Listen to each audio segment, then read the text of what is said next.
Hi everyone and welcome back to my YouTube channel SB Factory বন্ধুসকল আমাৰ নতুন এটা ভিডিও লৈ আপোনালোক সকলোকে ওয়েলকাম জনাইছো আমাৰ চেনেললৈ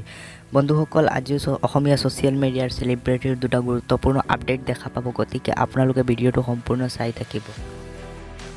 বন্ধুসকল প্ৰথম আপডেটটো হৈছে যে যোৱাকালি ডিম্পু দাক নিউজ চেনেলত দেখা গৈছে আৰু নিউজ চেনেলত তেওঁ নিজে মাতি তেওঁৰ যেটো গড়ৰ আগপিনে যেটো ৰাস্তা গৈছে সেই ৰাস্তাটোৰ অৱস্থা অতি বেয়া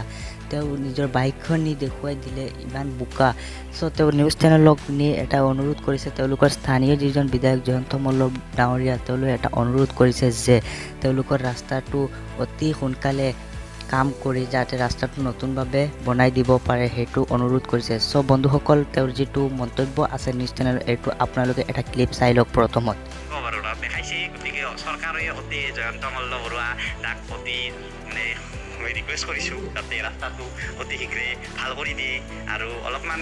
মানে আৰু সেই কৰে আৰু নিজৰ সমষ্টি বুলি আৰু ইমান ডাঙৰ মন্ত্ৰী হৈছে আজিকালি আৰু ইমান জয়ন্ত মল্ল বৰুৱা তো ৰিকুৱেষ্ট কৰি নেক্সট আপডেটটো হৈছে যে বন্ধুসকল বিকাশ দা K2 যেটো ৰাইড কৰি আছিল সেই ৰাইডটো তেওঁৰ প্ৰথম দিনা তেওঁৰ বাইকখন বেয়া হোৱাৰ কাৰণে আৰু গাটো অলপ বেয়া থকাৰ কাৰণে সেই ৰাইডটো গ্ৰুমদা হতৰ কোকৰাঝাৰলৈকে স্থগিত কৰি ৰাখিছিল সো তেওঁ আজি সেই ৰাইডটো আকৌ ষ্টাৰ্ট কৰিছে সকলোবোৰ ঠিক কৰি তেওঁ এটা ষ্টৰি দিছে ইনষ্টাগ্ৰাম ষ্টৰিতে আৰু তেওঁ অতি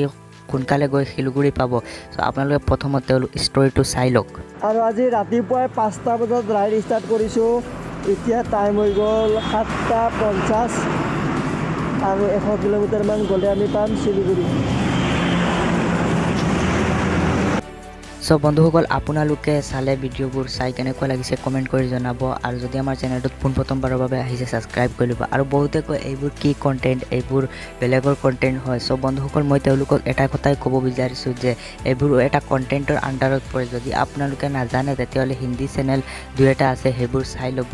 হিন্দী সোশ্যাল মিডিয়া নিউজ বুলি মাৰিলে হে ডাঙৰ চেনেল দুটা আহিব তো আপোনালোকে চাব পাৰে এইবোৰ কন্টেন্ট হয় নে নহয় সো আজিলৈ ইমানে বন্ধুসকল